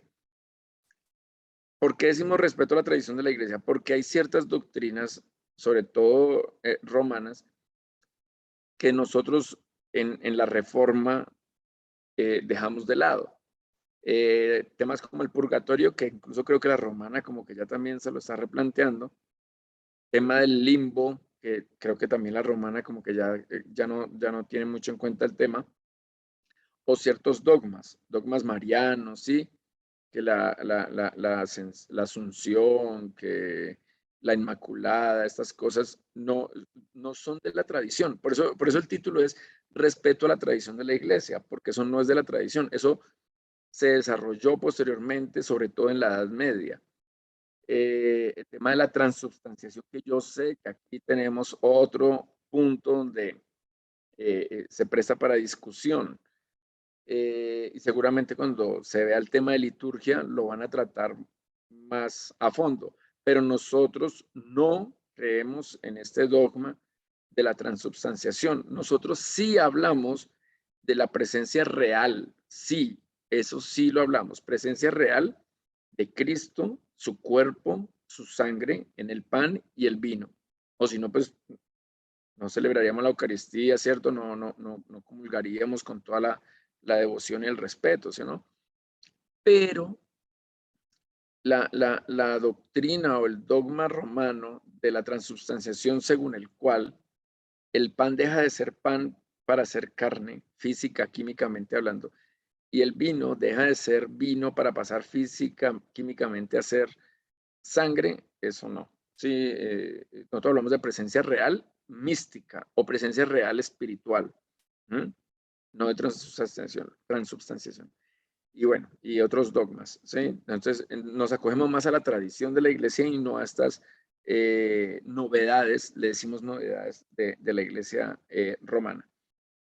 El tema del sacerdocio y el matrimonio también tiene que ver con la tradición, porque esto fue una imposición romana en el siglo XI. El Papa Nicolás fue el que prohibió a los sacerdotes, o sea, que quienes se postularan para ser sacerdotes estuvieran casados. Entonces, digamos que es en el siglo XI donde se hace ese rompimiento. ¿Qué hace la reforma? Retomar una tradición antigua de la iglesia donde los sacerdotes se pueden casar. Sacerdocio femenino, ya dijimos algo del sacerdocio femenino, ¿cierto? El tema del matrimonio igualitario, ya lo hablábamos la otra vez, el señor Expo nos comentó. Acá, digamos que aunque ya la iglesia tiene matrimonio igualitario, digamos que cada diócesis va regulando o va determinando un poco de acuerdo también a cómo funcionan legalmente las cosas en las diócesis, ¿cierto? En los países donde se encuentra. Entonces, digamos que acá en Colombia ya se legalizó. Creo que falta es un tema de regulación de esto, ¿cierto? Pero entonces nuestra iglesia ya lo tiene. Falta es que las diócesis poco a poco vayan tomando las acciones, ¿cierto? Que corresponden según cómo se los permita también los contextos. Ahora, acerca del tratamiento de los íconos y los santos, porque en las similitudes dijimos, sí tenemos íconos y sí tenemos un santoral, sí tenemos una lista de santos, pero el tratamiento y la comprensión es diferente. Por ejemplo, no somos de rezarle a los íconos y ni somos de rezarle a los santos, es decir, ni a las estatuas ni a los santos. Es más, somos muy poco de estatuas. A veces lo que tenemos son cuadros. En nuestros templos son cuadros vitrales, ¿cierto? En algunas hay estatuas como tal, pero digamos que son dos, ¿cierto? Una o dos, y no es costumbre ni ponerles velas, ¿cierto? A veces le ponen las alcancías con las velas, o ponerles flores, o estos temas de tratamiento a la estatua como si fuera la persona, pues no lo hacemos. Entonces no se le reza a la estatua, como tampoco se le reza al santo. Si ustedes ven las oraciones que hay en los días de los santos del libro de oración común, si ustedes ven, en ninguna se le reza al santo. En todas las oraciones de los días de los santos, si quieren, cojan su libro de oración común y busquen cualquiera, San Pedro, San Pablo, Santa María Virgen, San Francisco de Asís. Siempre la oración va dirigida a Dios, siempre. Dios Todopoderoso, Señor Dios, Padre Celestial. Y entonces después se recuerda al santo, que por los méritos de tu santo tal, que por el ejemplo que nos diste en tal santo, y luego se retoma la oración a Dios. Concédenos que, permite que, otórganos tal cosa. Sí, pero no se le reza al santo como tal. Hermano Jaime. Gracias, mi hermano Richard. Una consulta con este tema de los íconos. Me he dado cuenta de que hay unos templos, hay un sagrario que contiene un copón con las hostias, ¿cierto? Pero no he visto, digamos, la custodia con una hostia dentro. ¿Esto es así, es reglamentario, es opcional? ¿Cómo es ese tema allí? Bueno, muy buena pregunta y muy delicada. En principio, nuestra iglesia no reserva el pan consagrado, no lo reserva, en principio. Uno trata más o menos de consagrar más o menos, digamos, en mi caso, pongo un número determinado de hostias y después cuando ya vamos a la presentación, trato de mirar, cuando viene el momento de las ofrendas, trato de mirar más o menos cuántos hay y lo que queda lo consumo en la misma Eucaristía y listo. Solamente se conserva, según la tradición, para llevarle a los enfermos. Entonces, si nuestra congregación ya sabemos que vamos a ir a visitarnos enfermos, entonces podemos tener un portaviáticos en nuestras congregaciones. Un portaviáticos, ya lo decía la hermana Elizabeth, hay un ministerio que visita a los enfermos y les lleva la comunión a los enfermos. Entonces, en ese caso, se conserva el pan, ¿cierto? A veces el pan y el vino. En esos casos, podría tenerse un sagrario. O sea, lo que quiero decir es lo siguiente. Si se tiene un sagrario en una congregación, se entiende que es para reservar el pan, bueno, y el vino que se va a llevar a los enfermos o a los hermanos que no alcanzaron a llegar al servicio y seguramente van a venir más tarde a comulgar. Listo. En principio es para eso, no es para rendirle veneración ni adoración. Entonces, por eso en muchas de nuestras congregaciones no se ve un sagrario, por ahí no se ve, porque siempre se consume. En el caso de la catedral, por ejemplo, tiene una capillita aparte y ahí hay un sagrario con su propio altar, donde también se puede celebrar obviamente la Eucaristía. Entonces, dicho eso, pues mucho menos una custodia. Desafortunadamente a veces sí pasa en algunas de nuestras congregaciones donde de pronto, pero como les digo, eso es también como el aprendizaje y mientras nos vamos poniendo, a veces tienen por ahí una custodia. Bueno, o sea, sabemos que ese tema de la custodia fue más un mecanismo de evangelización de la colonia, en la conquista de América durante la evangelización, fue un recurso sincrético, ¿no? Los indígenas adoraban el sol y estaban muy apegados al culto al sol, pues entonces hagámosle un sol y pongámosle la hostia consagrada ahí en el centro y pues los indígenas se van a arrodillar al sol y entonces terminan arrodillándose ante la hostia consagrada. Es un elemento sincrético que de pronto sirvió para la evangelización. Bueno, les decía lo mismo de la cruz celta. La cruz y el círculo, pues inicialmente posiblemente el sol invictus de la era pagana. Bueno, esos elementos sincréticos a veces van a pasar. Pero en orden, si no se conserva pan y vino consagrado, pues no tendríamos que tener algo que se llame adoración al Santísimo o de tener custodias, y esto no sería lo propio en nuestra tradición. Bueno, creo que esa era más o menos la pregunta. Bueno, no sé si el hermano Cristian volvió a levantar la mano, se le quedó arriba, lo mismo la hermana Joana. Sí, reverendo, volví a levantar la mano. Dale. De hecho, ahora que llegamos a esta cuestión del tratamiento y comprensión de los íconos y santos, me llama la atención cuando llegó el reverendo Gonzalo a nuestra congregación como ya ministro vicario de nuestra congregación. Y bueno, estábamos revisando, yo estaba entregando el templo, mostrando todas las cosas.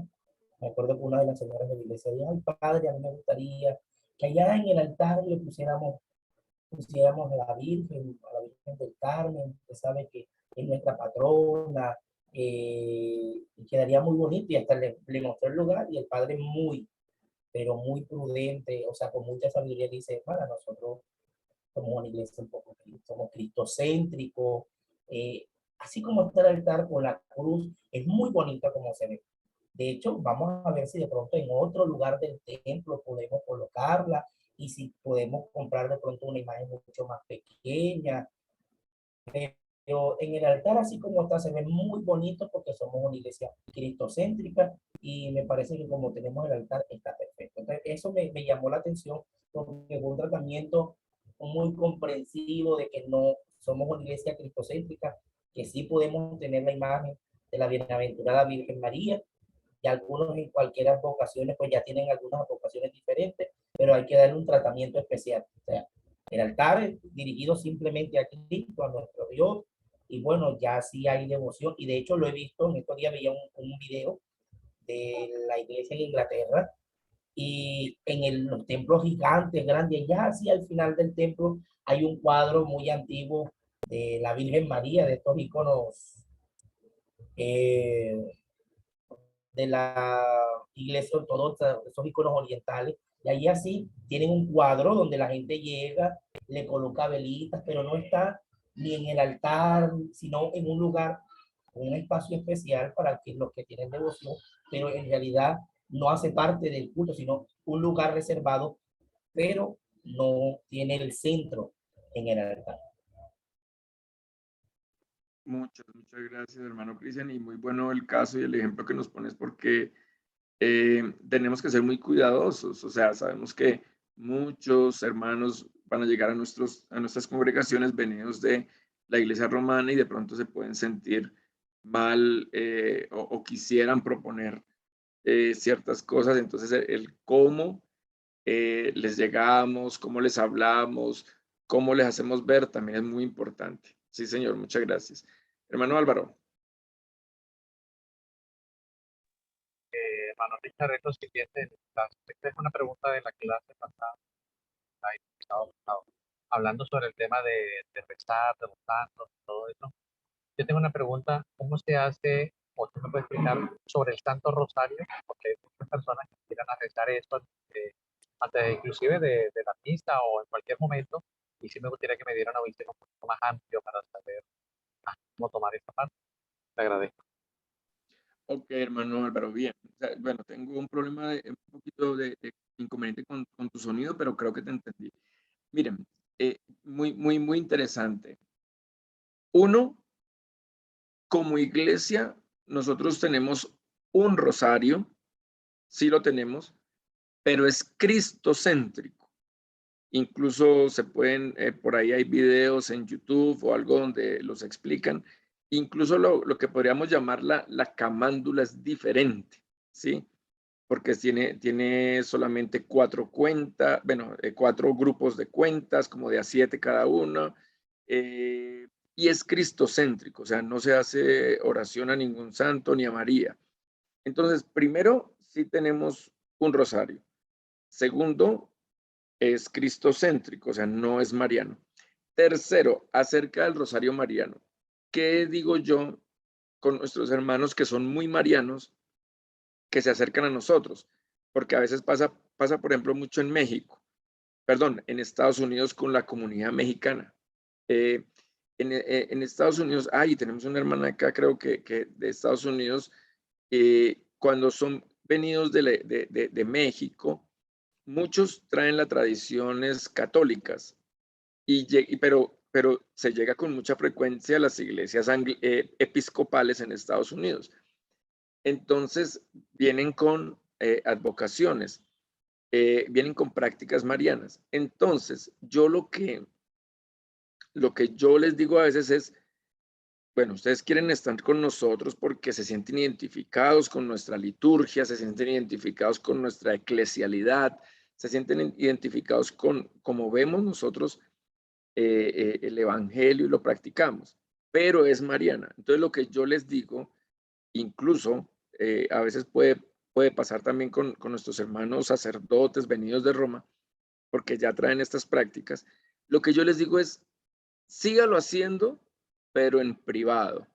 Sígalo haciendo en su casa, sígalo haciendo en su intimidad, ¿cierto? Porque pues, ¿a quién le está haciendo mal? Pues a nadie le está haciendo mal, ¿cierto? Seguramente le ayuda a estar también en paz consigo, le ayuda a meditar, a interiorizar, a orar. Entonces yo les digo, pues háganlo en su casa. O sea, lo que sí quedaría mal es hacerlo parte de el culto público. Entonces, lo que sí quedaría mal sería entonces, antes de la Eucaristía nos vamos a ver media hora antes y aquí todos vamos a rezar el rosario, ¿sí? Antes de la Eucaristía o después de la Eucaristía, hacerlo una práctica de la iglesia, eso sí quedaría mal. O sea, eso tiene que quedar, es como algo íntimo, como algo personal, si alguien tiene esta práctica. Hermana Elizabeth. Sí, gracias, Richard. Frente al rosario mariano, nosotros no nos oponemos a que se realice el rosario mariano. Al contrario, cuando se ha presentado la ocasión o la invitación de muchas personas a participar en el rosario mariano, hemos intentado que este rosario se vuelva más bíblico que repetidera. Lo que se ha logrado hacer es que cada misterio que hacen en el rosario se ha visto desde la parte bíblica y meditado desde ese punto de vista, no tanto solo el nombrar y repetir porque no tendría sentido, sino el que la gente vea que está tomado de la Biblia y que analicen que realmente qué les dice pues esa parte de la Biblia para sus vidas como tal cuando se ha visto el caso. Con relación al rosario anglicano, sí, efectivamente son 4 cuentas y se hace con los salmos por lo general. O sea, para que se haya la comparación, los dos son tomados de la Biblia, solamente que el rosario anglicano no tiene repetidera. Gracias. Muchas gracias, hermana Elizabeth. Muy amable. Bien, no sé si hay alguien más con la mano levantada. Bueno, parece que no. Bueno, y el tiempo también ya se nos fue. Voy a indicar el trabajito que vamos a hacer porque solo nos queda una sesión. Entonces, Anderson, no sé si ibas a decir algo. Sí, reverendo. Bueno, dale. Voy a tratar de ser breve. Quiero retomar lo que algún hermano dijo respecto al tema de la custodia. Por ahí hay documento escrito por Joseph Ratzinger, quien en su momento fue papa, todos lo sabemos, actual papa emérito de la Iglesia de Roma. Se llama Introducción al Espíritu de la Liturgia. Él allí plantea claramente que el sentido de la Eucaristía no es que Jesús sea adorado, sino que el sentido original es que se ha consumido. Entonces, eso lo plantea como una primera instancia. Pero en consecuencia va a decir que si Jesús está, claro que ya la catolicidad romana va a plantear el tema de la transubstanciación, pero yo quiero arguir es que el cardenal en su momento dijo cuando escribió la obra que si está Jesús presente, ¿por qué no adorarlo? Entonces, particularmente yo no profeso la doctrina de la transubstanciación, porque entiendo que es una teologización que hace Santo Tomás de Aquino de la metafísica aristotélica, y luego eso entra oficialmente a la teología romana. Pero me gustaría hacerle esa pregunta a usted, haciendo la claridad de que no creemos en transubstanciación, sino en presencia real. Es decir, Cristo está de manera mística, allí no entramos a elucubrar filosóficamente el misterio eucarístico. Entonces, si está realmente como lo creemos todos en la comunión anglicana, ¿por qué no adorarlo? Bueno, o sea, sí adoramos a Cristo, pero cuando se trata de la comunión, como lo dijiste, lo consumimos. Entonces, como no se reserva, ¿cierto? Pues no se expone. Entonces, por eso no se hace, además, porque nosotros creemos eso en una presencia mística, espiritual, donde al consumirlo nos unimos a Él. Entonces, ¿qué más adoración que hacernos uno con Cristo y como comunidad? Nos unimos a Él, somos Cristo, lo tenemos en nosotros. Entonces, digamos que no tiene mucho sentido, después de haberlo consumido, que lo llevamos dentro, somos uno con Él, postrarnos o arrodillarnos ante la hostia y el vino consagrados. Ahora, eso no quiere decir que tengamos un respeto por las especies consagradas. Claro que sí.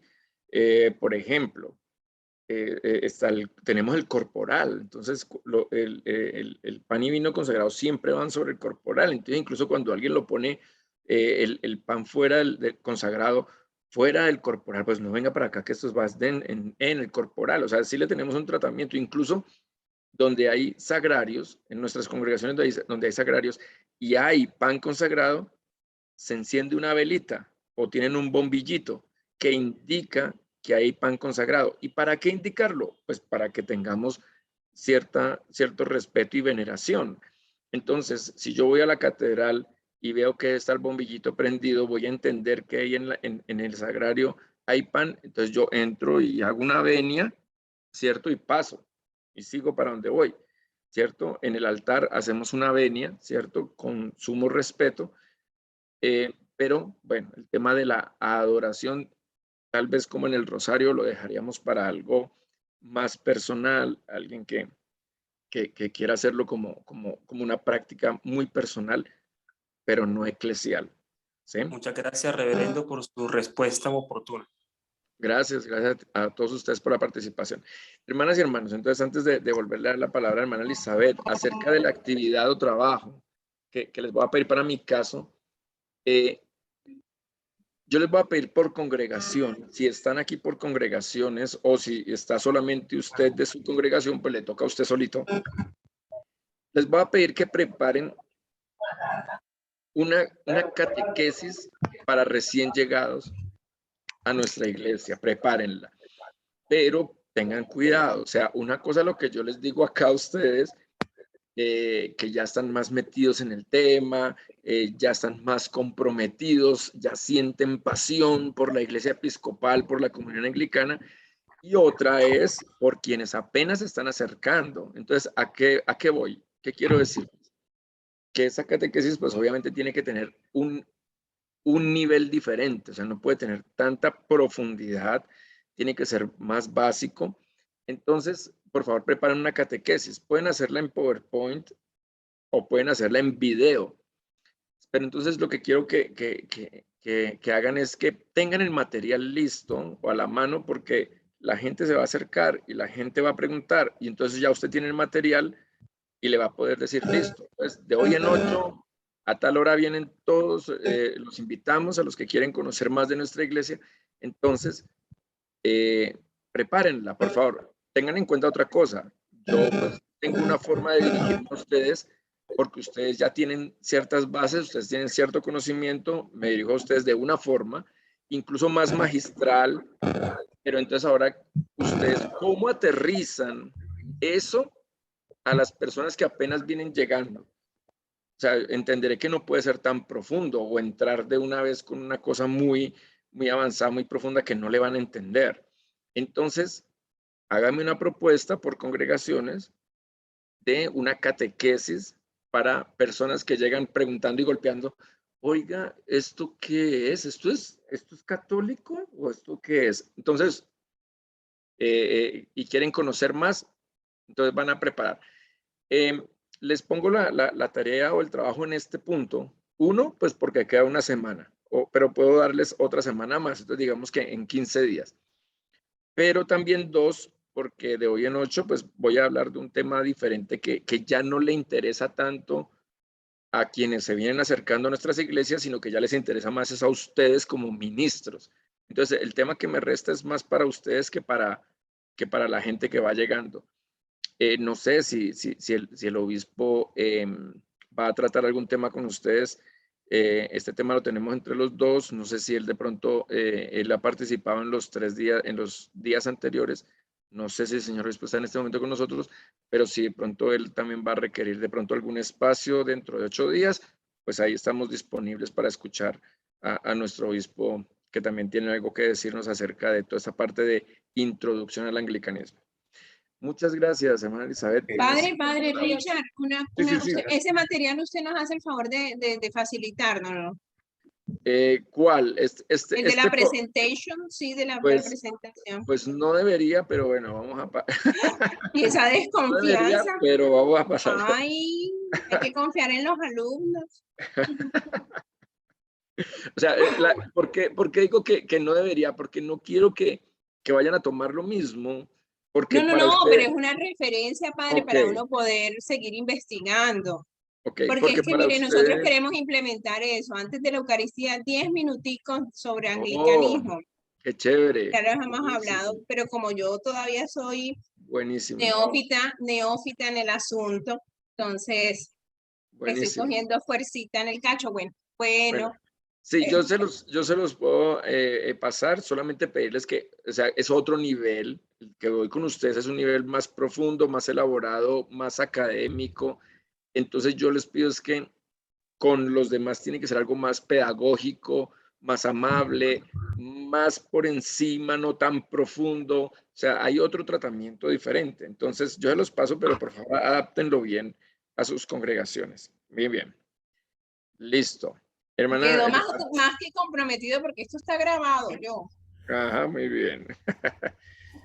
Hermana Elizabeth, muchísimas gracias y muchísimas gracias a todos y todas, de verdad, muchas gracias porque su participación es muy importante. Entonces tiene la palabra hermana Elizabeth para terminar. Muchas gracias, reverendo, por este abrebocas de nuestra iglesia, lo que es nuestra iglesia. Digo abrebocas porque realmente los libros, los textos que nos explican sobre el anglicanismo son sumamente gruesos, y parte de esto pues va a venir en otras sesiones de otras materias. Entonces por eso esto se llama introducción, básicamente porque pues complementaríamos ya con los 39 artículos, con el bosquejo de fe, con muchas cosas que son propias del anglicanismo. Antes de hacer el llamado a lista, pues los invito a ubicarnos en la página 104 para nuestra oración de cierre, la oración al mediodía, la página 104. Y después de la oración, pues entonces ahí sí hago el llamado a lista. Recuerden que no hay co-host para cerrar la reunión, sino cada uno debe ir saliendo. Entonces, después de la lista, entonces ahí sí procedemos a ir saliendo de la reunión. Oración para el mediodía, tomada de la página 104 de nuestras devociones diarias. Del Salmo 113. Alaben las obras del Señor, alaben el nombre del Señor. Sea bendito el nombre del Señor, desde ahora y para siempre. desde el nacimiento del sol hasta donde se pone. Sea alabado el nombre del Señor. el nombre del Señor. Excelso sobre todas las naciones es el Señor. Sobre los cielos su gloria. su gloria. ¿Me ayudas, Amelia, por favor, con la lectura? Oh Dios, tú guardarás en completa paz aquel cuyo pensamiento en ti persevera, porque en el descanso y en el reposo seremos salvos. En quietud y en confianza será nuestra fortaleza. Digamos juntos la oración que el mismo Jesucristo nos enseñó. Padre nuestro, que estás en el cielo, santificado sea tu nombre. Venga a nosotros tu reino. Hágase tu voluntad en la tierra como en el cielo. Danos hoy nuestro pan de cada día. Perdona nuestras ofensas, como también nosotros perdonamos a los que nos ofenden. No nos dejes caer en tentación, líbranos del mal. Porque tuyo es el reino, tuyo es la gloria, ahora y por siempre. Amén. Reverendo Richard, ¿me ayudas con la colecta para la bendición? Señor Jesucristo, que dijiste a tus apóstoles, la paz les dejo, mi paz les doy.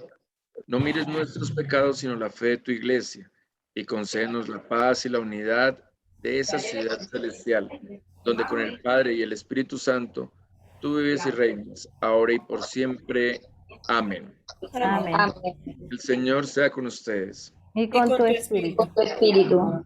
La bendición de Dios Omnipotente, el Padre, el Hijo y el Espíritu Santo, sea con ustedes y more con ustedes eternamente, ahora y siempre. Amén. Amén. Amén. Amén. Gracias, Muchísimas reverendo. gracias.